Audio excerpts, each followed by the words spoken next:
You're an apostolic household. I don't know whether anybody said that. I'm sure people have said that over you, even prophetically. But you are an apostolic household as a church.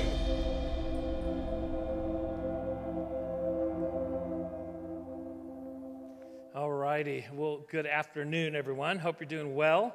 And just want to say hi. Can we welcome all those that are watching online right now? Good to have you with us.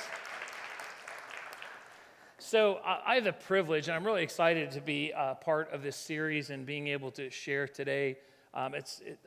All of them are, but this one specifically, I think for the time that we're in and the place that we find ourselves in, there's a lot of life in this series on Go and what an apostolic culture is and being an apostolic household. As a matter of fact, Greg and Michelle are ministering in Denmark, having a great time, so they send their love. But I really feel privileged, and I hope you're excited about this because, I come into this time really feeling like there are some things that the Lord wants to speak to you guys individually and even as us corporately. I think He's going to remind you of some things that have been spoken over you in the past and things that He wants to bring a fresh life on, if you will. And so we're going to talk about this. But last week, I think Greg did a phenomenal job laying the foundation of what this series is going to be about in talking about an apostolic culture and what that looks like. I love the statement he made, it takes all kinds of people to reach all kinds of people. And one of the things I love about an apostolic household is it's an us thing. It's not a Greg and Michelle, let us know how Denmark is. It's not just a few people. It's an us thing. We are an apostolic household.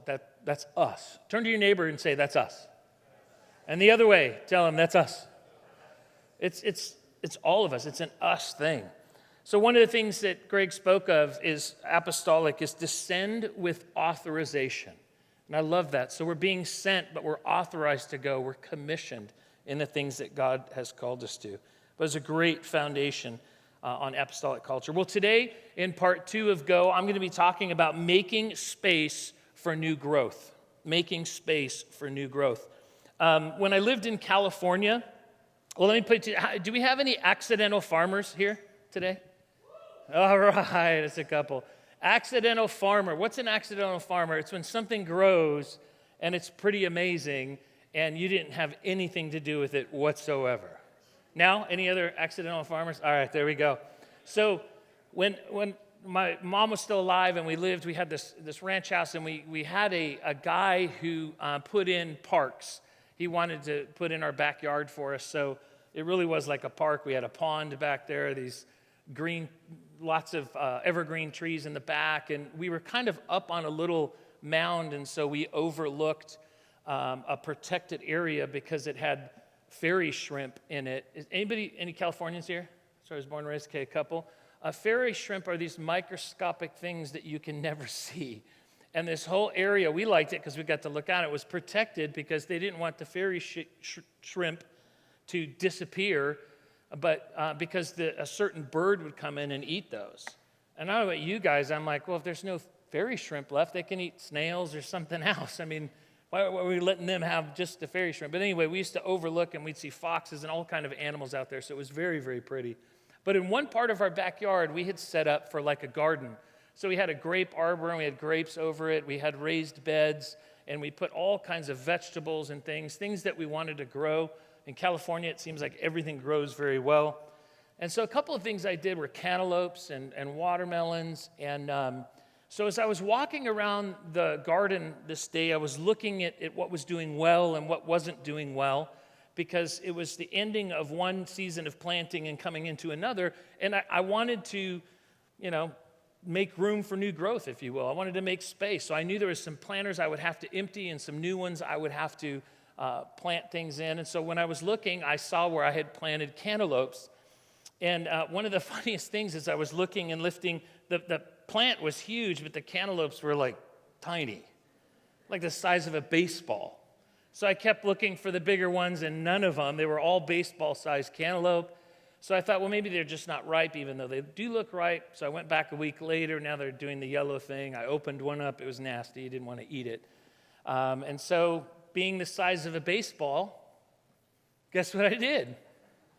I started pitching in the backyard towards the corner where we had a compost pile. And, just see if I still had it kind of thing, and throwing a baseball, and they were busting into because I didn't know what else to do with them, so we did that. Same with watermelons, the size of maybe a softball at max, not sweet, not worth it. So I was throwing them. That was my way of, clearing that space. Well, sometime later, we had a community group at our house, and we had all these people coming over. It was always a great time.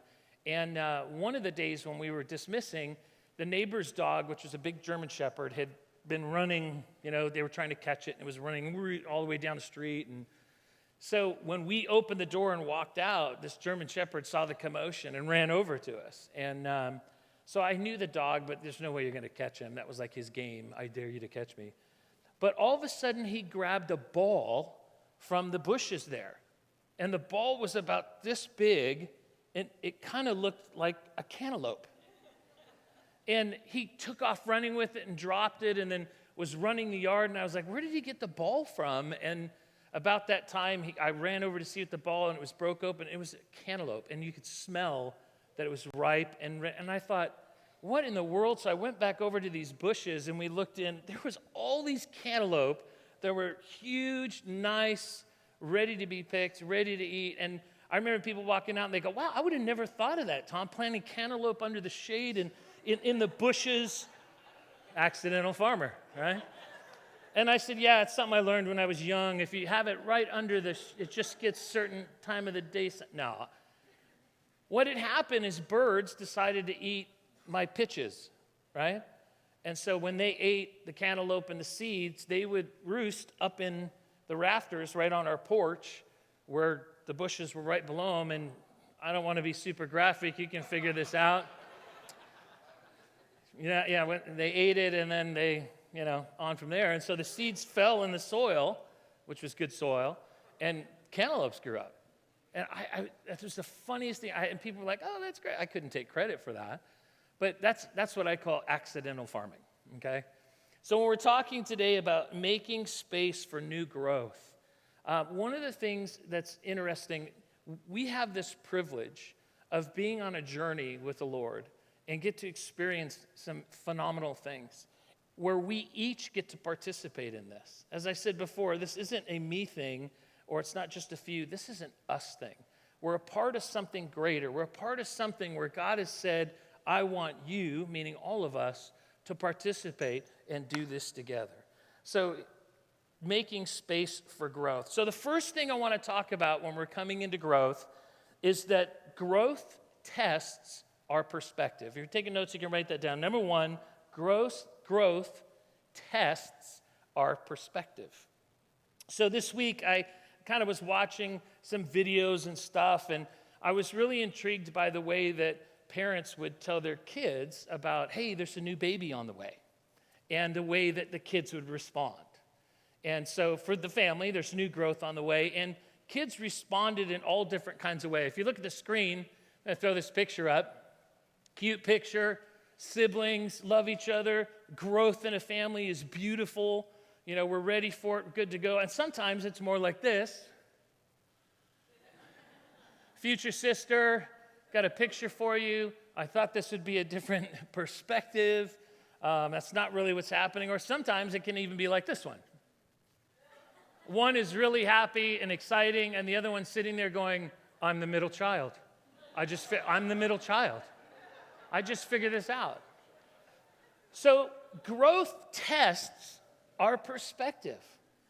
It can put a pinch on it, if you will. We're going to be in Acts chapter 6 today. If you have your Bibles, you can turn there at the beginning, because I think this gives a great example of what happened in the early church and how growth tested their perspective. And we're actually just going to go through 6. And I realize that this passage is about the first deacons that were put into place, but I think it gives us a good example of the first church, or the early church. We know that the early church, there was great things happening. It says that the Lord was adding to their number daily those who were being saved. They met in their homes with glad and sincere hearts. I mean, there's just great things going on, signs and wonders. It's fabulous.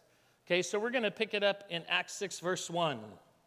And he says, In those days when the number of disciples was increasing, and we're going to stop there. So I want to spend some time today as talking about growth. And so growth tests our perspective is the first thing. See, one of the things that happens is when growth comes, things change. Things become different. The way it was isn't always the way it is. Perspectives or preferences that we have to give way to the call, and welcoming others becomes crucial. Because if as an apostolic church that we are, we have to make space for new growth. And growth tests our perspective, just like it did in Acts. If you read on in Acts 1, in those days when the number of disciples were increasing, the Hellenistic Jews among them complained against the Hebraic Jews because their widows were being overlooked in the daily distribution of food. So when I look at this, I go, man, what's going on? Everything's wonderful. We're doing great. And as they grow, supplies, it's a little more difficult. Hey, how are we going to run this? We start to feel the pressure of growth, and things get overlooked and things wobble a little bit. But how we respond to that, what our perspective is in that, is crucial. I feel like this is a real issue, not to belittle the issue that they're having, but there's people that are being overlooked.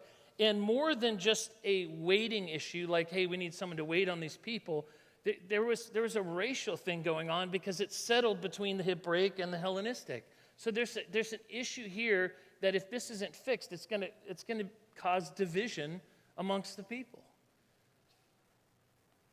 So in Philippians 2:4, and this is the Passion Translation, we know that it tells us, live a cheerful life without complaining or division among yourselves.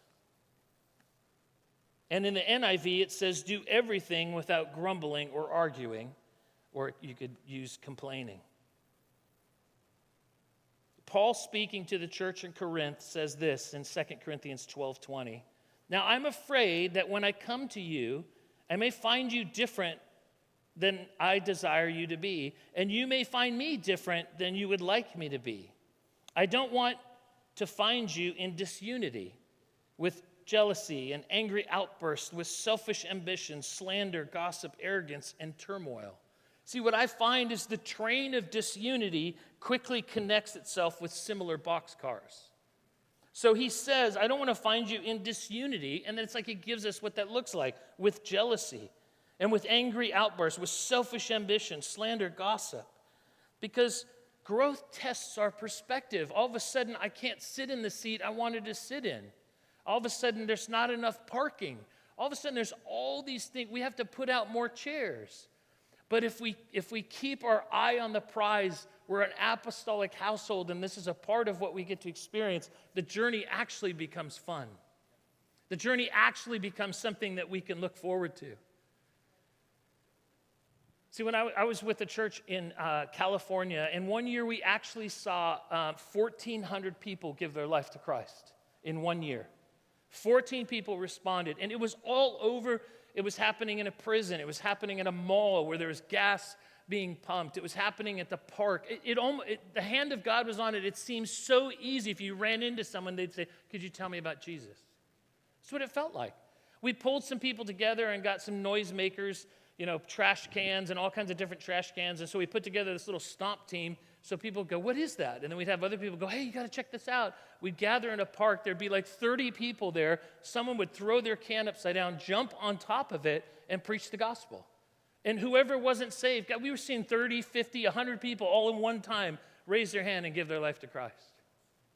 So those 1,400 and something people, when they gave their life to Christ, where do you think they went? They came into the church, and things had to change. We had to start putting out more seats, and we had to all of these things, and we needed more Bible studies and all these things. But what we realized is, man, this is what God put us here for, was the transformation of our city.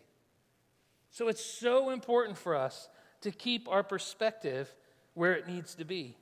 See, when our perspective is being tested, if we have a missional focus, then our attitude is there's plenty of room for everyone. There's plenty of room for everyone. We're looking to help others get connected. We're introducing new people around. We're encouraging people. We're loving and helping them find a place. If we lose focus of the mission, then you walk up to someone and say, "Excuse me, that's my seat." "Excuse me, I usually park there." "Oh, that poor family looks lost. I hope someone helps them." Now I'm exaggerating, right? Do you have a small group? Yeah, it's called Us Four No More. Right? So I'm exaggerating, but when we lose focus, we can easily slip over to those things. See, when I grew up, we used to go to a church as a kid. It was in the 80s, so I'm just going to say that. And I had really long hair. And seriously. Michelle used to say, "You spend more time on your hair than I do." And she wasn't lying either. But I had really long hair, had the parachute pants. But my family would go to church early in the morning. I didn't want to go early, so my mom said, "Look, as long as you go to church, just go to church." So I went in the evening. And I took off my studded bracelet because I thought, I'm going to church. And I untied all the bandanas down my parachute pants. Anybody remember parachute pants? I'm bringing them back. I'll wear them next Sunday. No, I'm just kidding. Just kidding. No. And take all the And so I was going in there in my best ability to go, "Hey, I'm going to be respectful." And I remember walking down the place where my family used to sit when we were all together. And I started to sit down, and someone said, "I'm so sorry, somebody's sitting there." And I was like, "Oh, they're invisible." No. Okay, so there's plenty of other seats, so I moved back, and there was another one, and I looked, and they're like, "I'm sorry, that seat's taken." This happens week after week. You start going, "Man, there's no room at the inn," So I'm scooting farther and farther back until because how many of you guys know it's awkward to walk up towards the front or in a church or wherever you go sit down and someone goes, "Not there." You're kind of like, "Oh, it's awkward." So to not do that, you just move back, and then finally I'm in the back where all the babies are. You can't hear anything back there. Seriously, you can't. So then finally I just would drive my car and sit in the parking lot and listen to music or do something. And then I was introduced to the church that my now wife, but then girlfriend went to, and they had a missional focus. So even though I came in with long hair, and I expected one thing, I expected to go in there and be looked at weird, like, "Oh my gosh, who brought him?" And I'd be an embarrassment to my girlfriend at the time. I expected everything that I had previously experienced. But when I went in there, it was totally the opposite. "Hey, nice to meet you. What's your name?" People asking me questions, "Sit with us." It was so warm. It was so welcoming, genuinely cared, told me about things that were coming up. I was like, this is weird. It was total opposite. That began my journey to where I eventually gave my life to Jesus Christ. Because somebody stayed on mission and loved me regardless of my long hair and everything else. Growth tests our perspective. But we have this amazing privilege of joining with each other to be on mission in this city to accomplish God's desire. Another thing that growth does, number 2, growth increases our leadership. Sorry, I keep saying growth. It comes out that way. Growth increases our leadership. So we look back to Acts, starting in verse 2 through 4. "So the 12 gathered all the disciples together and said, 'It would not be right for us to neglect the ministry of the word of God in order to wait on tables. Brothers and sisters, choose 7 men from among you who are known to be full of the Spirit and wisdom, and we'll turn this responsibility over to them, and we'll give our attention to prayer and to the ministry of the word.'" I was younger and I first read this. I thought, wow, that sounds kind of uppity. Like, you go wipe the tables and we'll do the real stuff. That's what I always felt with. But then as you grow and mature, I realized what a great idea this is. What's the issue? It's not really waiting tables, right? It's unity. There's division stirring up. You're not looking at us and perspective is getting off. So they say, then choose 7 from among you. Take 1 from all of the groups. Grab people. We're not going to appoint. You choose them. Pick people like this. And they go, "Oh, well, then that person, oh, you should, and they came. And that person, oh, you should, and they came. And what about you two? You should." And they picked 7 men from among them who were being known to be full of the wisdom, and they appointed them to the task of keeping unity and settling this out. Growth increases our leadership. And it's so important, especially for us when we're looking at the season that we're in.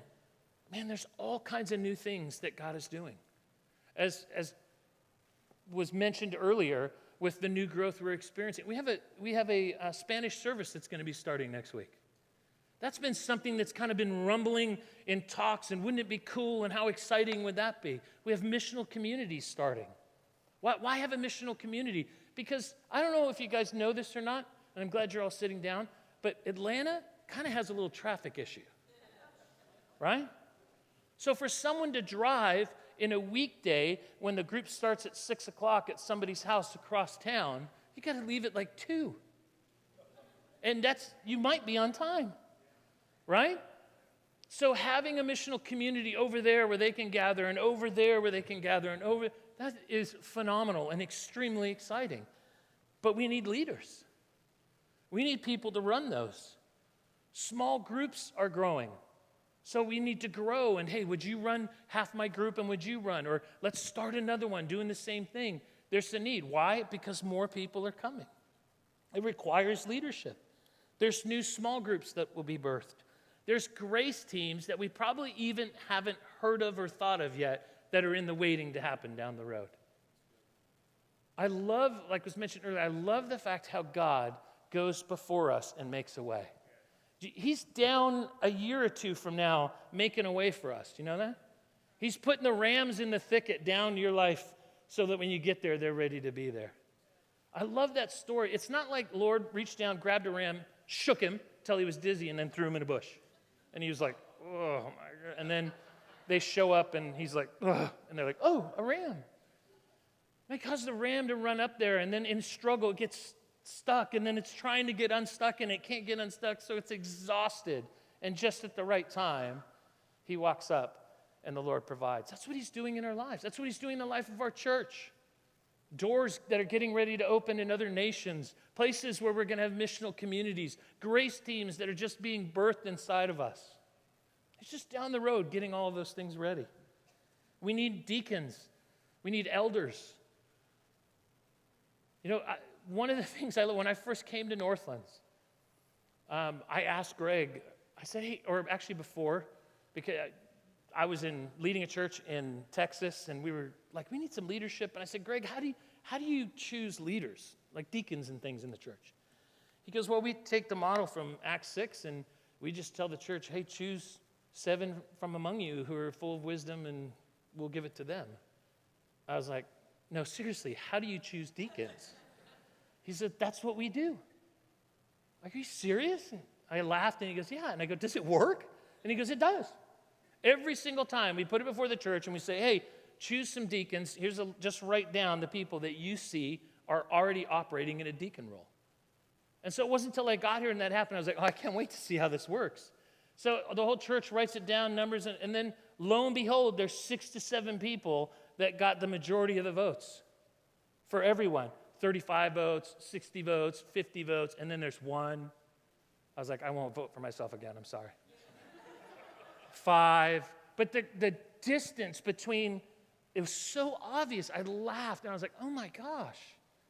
Hey, it's good enough here, right?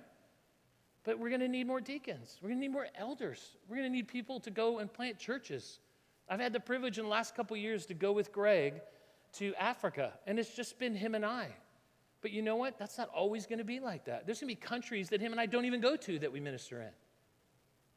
This is such an exciting time. And all of us are leaders to some degree. You lead something. You lead your home. You lead the things you do at work. You lead your team. You lead your children. You lead aspects of the church. We're all leading something. And there's an opportunity for you to step into something new. I'll get to that in a minute. But we need leaders. We need people to step into that role, because as you grow, things like what happened with the distribution of food can come up. And if people aren't stepping into new places, it can turn into some ugly division. That's our big fight, is against disunity. That we would stick together and stand together and not allow the enemy to have his way. Amen? There's all kinds of opportunities for leadership and growth increases our leadership, which is such a good thing. You know, we see examples of it within the church too, which is kind of funny. In Antioch, they send Paul and Barnabas. They send their best. Why? Because the world needed them. From a church perspective, I'm like, let's keep that guy around, man. He's really got to go. I mean, we could grow big if we kept him here. That wasn't God's plan for him. It was to send them out so they could be multiplied everywhere. So all of Asia could hear the gospel of the good news. You will be sent out to some degree, neighborhood, work, wherever. It's because we're an apostolic household. So not only in those two areas, but number 3, growth upgrades our unity. Growth upgrades our unity. Because when we keep the right perspective, when we keep a missional mindset, and that becomes what we focus on, due north, and we embrace change. Look, change is change. We don't always like it. I showed you the pictures. Sometimes we do. Sometimes it's exciting. Sometimes it's not. We have this thing at home where I go, all right, guys, family meeting. And one of the kids goes, is mom pregnant?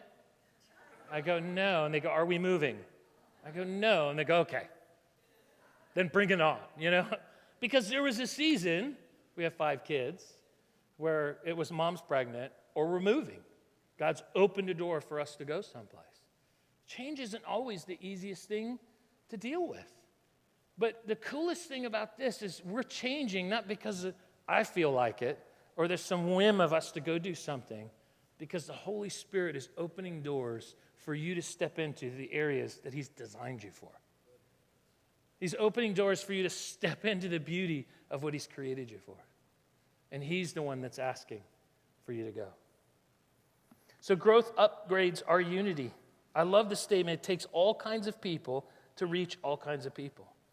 In Acts 6, 5 and 6, going back there, verse 5 says, this proposal pleased the whole group. Increase in unity. It went from, hey, you guys aren't paying attention to us. There's slack over here. Apostles, do something about this. No, it's a we thing. It's not just them, it's a we thing. What we should do is this. Give it to these people. We'll continue to do what God's called us to do. And now you guys step into this role of leadership and do what you're supposed to do. It pleases everyone. It's like, that's wonderful. So then they choose Stephen, a man full of faith and the Holy Spirit, Philip. It goes through this whole list. And they presented these men to the apostles who prayed and laid their hands on them. Something shifted when that happened. The issue that was there, or the potential breach of disunity, got fixed. And people got to step into leadership, and unity grew and was protected. It's so important for us to keep unity. Do you know that? To deal with issues, to fix whatever needs to be fixed, to work together for what God has in store for us, because it's one of the tools the enemy wants to use to pull us apart. And keeping unity due north. Another thing for growth is our response to growth increases our effectiveness to the call.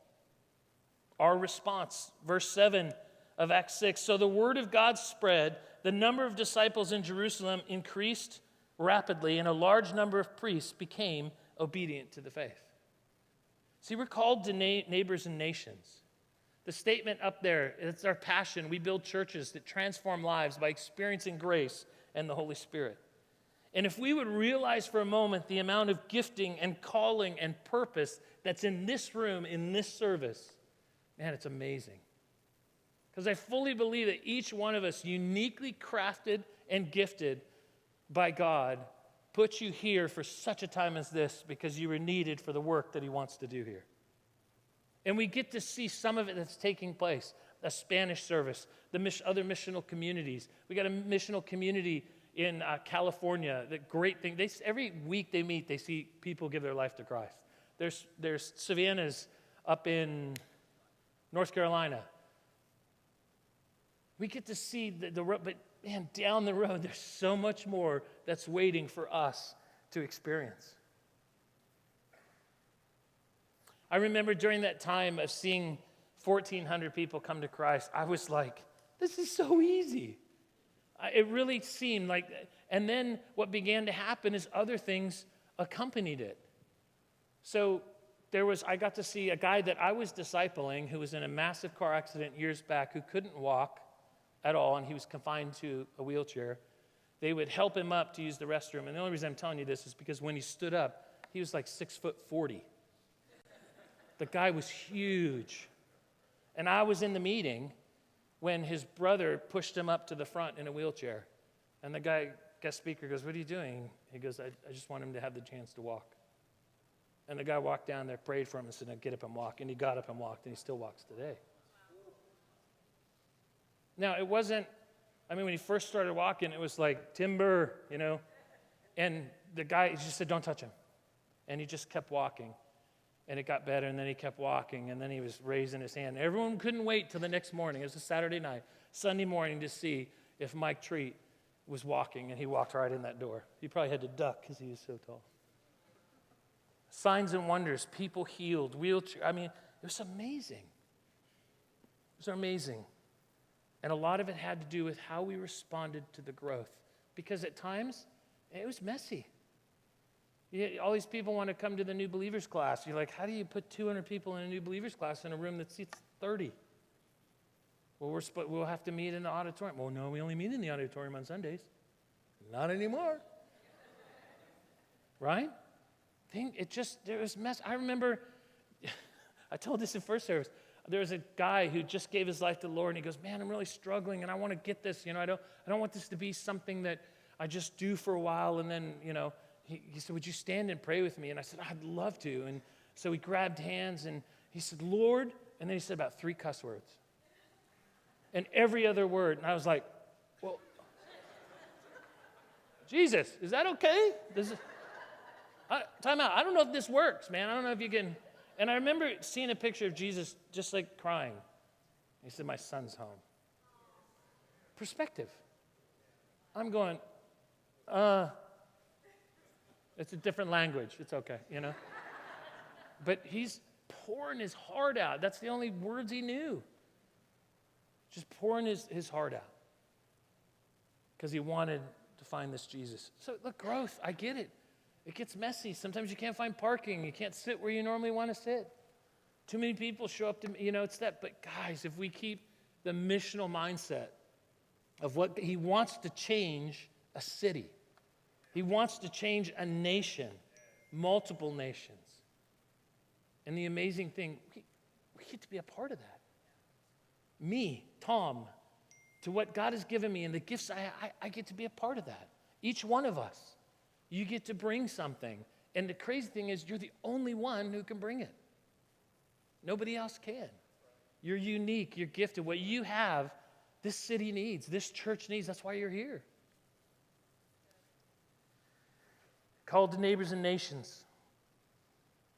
The gifting is amazing, and our response to growth increases our effectiveness to the call. Growth gives us the opportunity to step into the new space that's been created for us. This is cool. See, each one of us is in a place now where you have everything you need to accomplish what the Lord has called you to. Whatever capacity you're ministering in, doing whatever it is. It can be loving your neighborhood, whatever it is. But I guarantee you that the Lord's growing you, and there's a new step in the future you'll take. Because I look back at my life, and there were so many steps I took. I went to Bible college, and in Bible college, I saw a part of the church I'd never seen before. I was like, wait a minute, did I really go to school to be a pastor? I don't know if I want to do this. And so I left part of the way through it. And then I went on this journey working up corporate and trying to find satisfaction. And one day I was sitting in my living room. I'm like, "Lord, I'm so not happy." And he goes, "It's because you're not doing what I've called you to do." And I pulled my wife over and I said, "Babe, sit down." She was like, "Should I shut the stove off?" I'm like, "Yeah, you better." I said, "I have to go into ministry." And I'm sure she was a little like, "Man, we've been down this road." I go, "No, this is what I'm called to. I have to do this." For each one of us, it's different. But growth gives us that opportunity sometimes to step out of something and into what he's calling you to, and then it doesn't leave a hole. That's now the new space for the other person coming along to go, "Oh, here's a fit. I get to step into this." It's the same thing that happened. If you look at all the deacons that were pulled in and commissioned to go when persecution broke against the church, they all fled. They all went out. They preached the gospel wherever they went. Signs and wonders, miracles, revival took place. Philip finds himself in a place where all these crazy things are happening and people are getting saved. At some point, he was like, hey, choose 7 men from among you to be known like this, and let's give them this task. And what they experienced, remember, they were just a part of church. They were just disciples. And someone said, you'd make a good deacon. And they didn't go, I know. They probably were like, I don't know, not me. No, everyone thinks, yeah, we think. Okay. Now he's this evangelist that's going all over the place, preaching the gospel and seeing signs and wonders that follow him. He went from this place to this place. When you step into something new the Lord's calling you to, you make space for other people. And there's probably people you might link arms with along the way, which is creating even more space. I'm running out of time now. I wish I could communicate the fun and the excitement that stands before us right now in this time. Because that's what I'm so excited about. I look out at each service and I think, my goodness, look at the gifting. Look at the purpose that are in the lives of the people that are a part of Northlands. Some of you will be here for the long haul. Some of you might be here for a short time and then sent out. I don't know. That's between the Lord and you. We've heard both. The Lord's going to do that. But for as long as you're here, the Lord's equipping you for something. I've loved this about Northlands since I was first introduced. Northlands is a hospital. Do you know that? People come. I needed healing when I came to Northlands for the first time. We come and we get healed and bandaged and wounds get taken care of and you work through things and you get strengthened. And then you don't just go, well, go sit in that side of the hospital for the well people. No, then it's go. When we say that success for us is launching people into the call of God in their life, that really is it. You're fixed, you're healthy, no more temperature. What's the Lord got in store for you? What's in your heart to do? Because if you don't pick anything, we're going to put you with 2-year-olds. No, I'm just kidding. We don't do that. We want you to discover what it is that God's called you to, and then how do we blow wind in that sail so you can be everything God wanted you to be. Growth gives us the opportunity to step into a new place that makes room for other people. Let me close with this. In Matthew 9, verse 35 and 38, it says, Jesus went through all the towns and villages, teaching in their synagogues, proclaiming the good news of the kingdom, and healing every disease and sickness. When he saw the crowds, he had compassion on them, because they were harassed and helpless, like sheep without a shepherd. And he said to his disciples, the harvest is plentiful, but the workers are few. Ask the Lord of the harvest, therefore, to send out workers into the harvest field. We be them workers. And the harvest field's out there. And though it's not going to look the same for every one of us, praise God, because we're unique, we're gifted differently, but we are an apostolic household. There's people out there that need to know about Jesus. There's people that need to be sitting in the chair you've sat in for the last 2 years so they can experience what you experienced in that chair. They need to go to the group that you've been to so they can experience the life that you can have as a testimony that you've experienced. They need to come up here to receive prayer like the many times we have received prayer, and it stands as a testimony when we look back in life as a marker of how God came through with us. There's people waiting to be loved, people waiting to have space made for them, people waiting to be prayed for. We're the workers. And what an amazing privilege it is the Lord chose me. He chose you to do the things that he wants us to do. We're in this amazing season, you guys. So let's go. Amen? Amen? Would you pray with me? Jesus, thank you so much for the awesome privilege that you give to us to partner with you to see a city changed, to see lives transformed. I don't have to think back that far. And be reminded of the transforming power of Jesus in my life and in our lives. And it compels me to want to share with others. It compels me to want to grab hold of the things that you've given to me and to each one of us and say, Lord, let's make a difference in this space, wherever it may be. Lord, we ask that you would do an amazing thing in this city and in this state, in this nation, and in the other nations that you've connected us to, and the ones we will be connected to.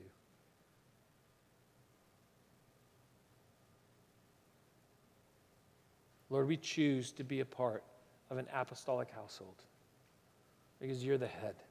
Direct us, guide us, equip us, train us, and we'll step in faith believing that you are who you say you are. Lord, we thank you and we bless you. In Jesus' name we pray. Amen.